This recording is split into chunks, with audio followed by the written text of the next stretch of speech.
Hello everybody and welcome back to my channel. So for today's video, I'm going to be doing something I have not done in quite a while, and that is a book haul. Now, I meant to film this video in July when I just got these, but with all the readathons going on, I didn't want to take that reading time away and film, so I didn't. But I'm here now and filming. So now these books I got at a sale at BAM or Books A Million. They were doing this penny a page sale where if you get a book that has page numbers and is over 100 pages, then each page is worth a penny. So if a book is 250 pages, it'd only be $2.50. I'm pretty sure I did that math right. However, you were limited to one book per person if you were doing the penny a page thing, and you had to be a member. So lucky for me, I had family and friends with me. Not friends, just family. My family was with me and they were willing to get the books for me and stand in line because, like I said, you could only get one for the penny a page. So I paid for the books, they just stood in line for me. So that is why I have 9 books here. Some of them I did pay full price for, but I'm not sorry. So without further ado, let's get on with the video. The first book I'm going to be talking about is actually one I paid for the full price, and it's okay because it's a paperback, and that book is Ink Death by Cornelia Funk. This is the third book in the Inkheart trilogy, and when I saw this, I knew I had to grab it because I've read Inkheart and Inkspell, but I've never picked up Ink Death, and I needed to get this because I just reread Inkheart. And now I'm happy that I can finally read this after I reread Inkspell again, because I have to know how the story ends. So Inkheart is about this girl and her father who love books, and one day the girl learns that her father is able to read characters out of books, not just characters, ordinary things as well, and she realizes that the people who are after her and her father are actually characters in the book Inkheart, and her father go on this adventure that doesn't seem much like an adventure to them, and her aunt complains a lot, but it's a good time. It's really easy to read. I love the first 2 books. Inkheart is one of my favorite books of all time, and I highly recommend it if you love books about books. It just makes you want to read more. Next is another book I paid full price for, and I don't even know why I picked this book up. I think it was the cover that drew me the most to it. So I really don't know that much about it. So summary, not gonna be great. And that is Eon by Alison Goodman. All I know is that Eon is actually a girl named Aona? I don't know how to say it. There's an A at the end of Eon though. And she is disguised as a 12-year-old boy. Yes, I think. Yes, he's a 12-year-old. No, she is masquerading as a 12-year-old boy and she's 16 years old. And I think she wants to use this dragon magic, and females are forbidden, so that's why she's dressed up as that. And that's all I can really tell you about this. I just picked it up for the cover mainly, and I'm really excited to read it though because I've never heard of it and it looks pretty good. Next, I picked up a very hyped book that I am planning on reading this month actually, and I am so glad that they had this penny a page thing because there was no way I was spending $17 on this paperback. And that book is Red, White, and Royal Blue by Casey McQuiston. This has been sweeping booktube recently, and I want to know what all the hype is about and read this. I'm really in the mood for this kind of book right now, and I'm really excited to read it. So what I know about this is that it's like an alternate universe or world where the president of the United States is female and she has a son, and then the king and queen of England, they also have a son, and then like the 2 sons, they're like forced to become friends and they fall in love, and that's all I know about it. I heard it's really good, so many people love it, and I cannot wait to dive into this. I am in love with this cover too. It's so pretty and I love the feel of it. Next is a book my grandmother actually got for me because I was eyeing it up and she was like, I'll buy it for you.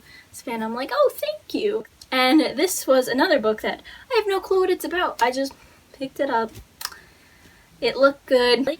And that's The Smoke Thieves by Sally Green. So the cover is kind of interesting, and I have no clue what this is about really, because on the back there's like a few words and that's it. It says revenge, romance, power, money, magic. What are you fighting for?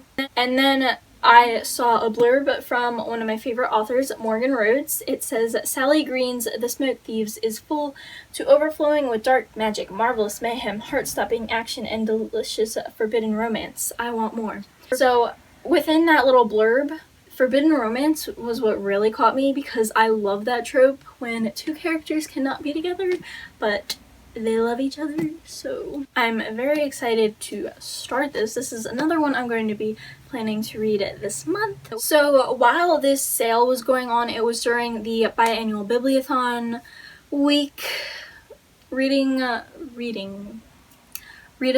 and the group book I didn't have, and I was really sad because it was the last Bibliothon, and then I saw it there and I was like, Savannah, just bite the bullet and buy it. And that was Aurora Rising Up by Amy Kaufman and Jay Kristoff. Out of all these books, this is the only one I've read, and I am so glad I picked it up because I love this so much. I gave it 5 out of 5 stars.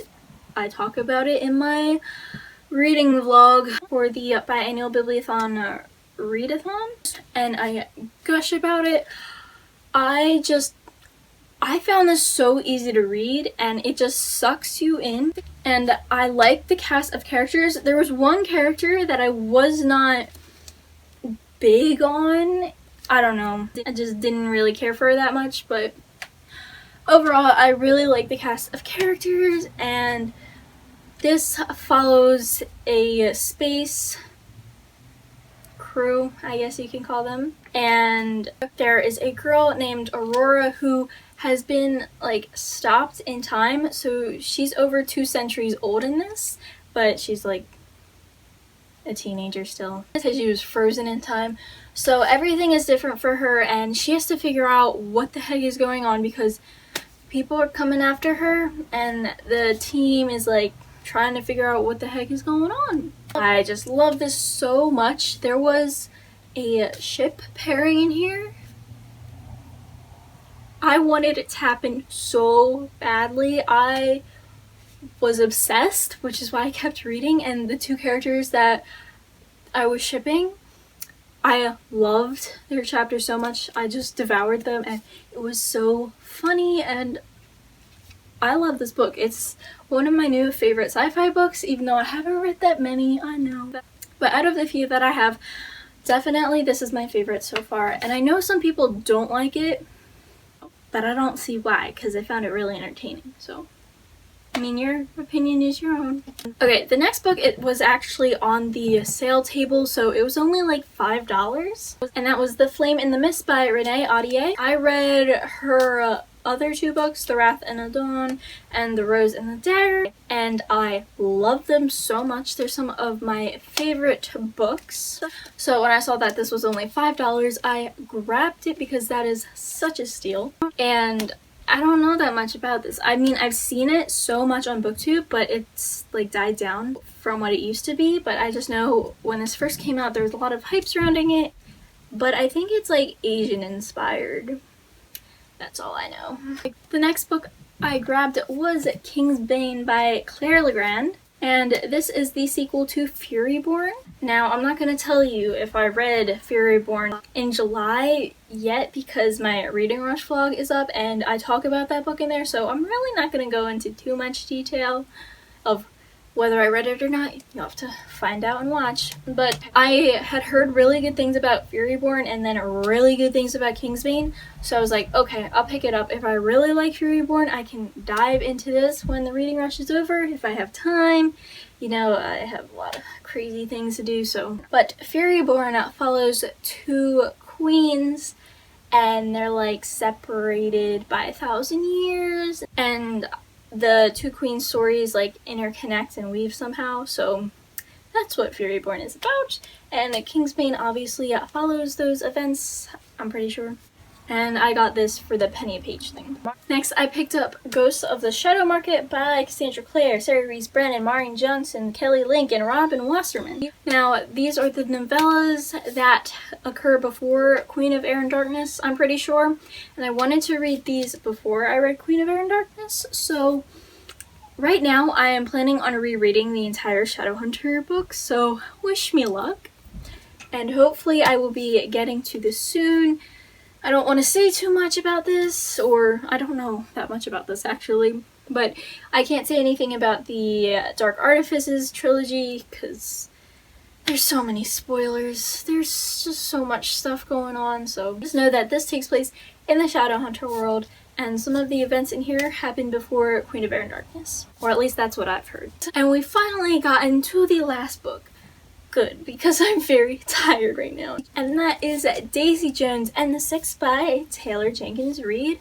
I just read The Seven Husbands of Evelyn Hugo and I loved it so much. I'm really glad I picked this up before I had finished that because I was like, you know, I'm just gonna get this. So many people love these two books.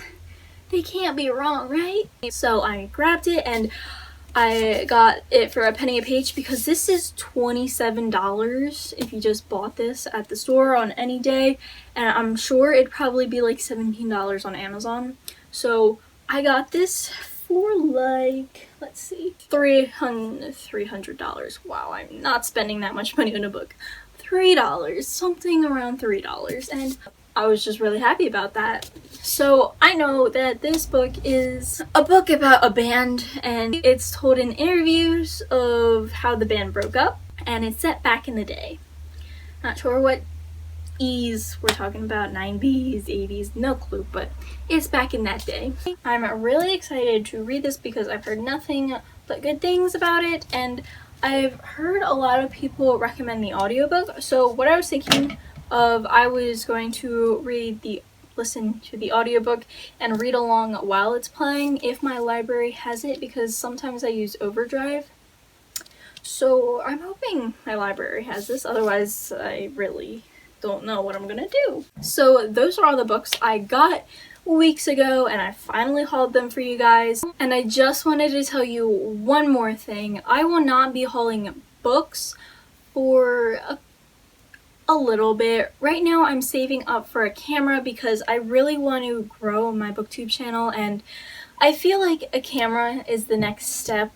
My phone, it's not the best quality, I will say so myself. So I am saving up for a camera. I'm really close at the moment, so I'm obviously not going to be buying books in the future. And then I'm going to start saving up for a car. So it's going to be a while before I have some books to show you guys. And if I do get some books, it'll probably be like once a month. And I don't feel like doing a whole video based on one book. So this is going to be my last haul for a while. So I'm basically putting myself on a book buying ban, and let's see how that goes. Anyway, that is all for today. I hope you guys enjoyed. Thanks for watching, and I'll see you guys next time. Bye!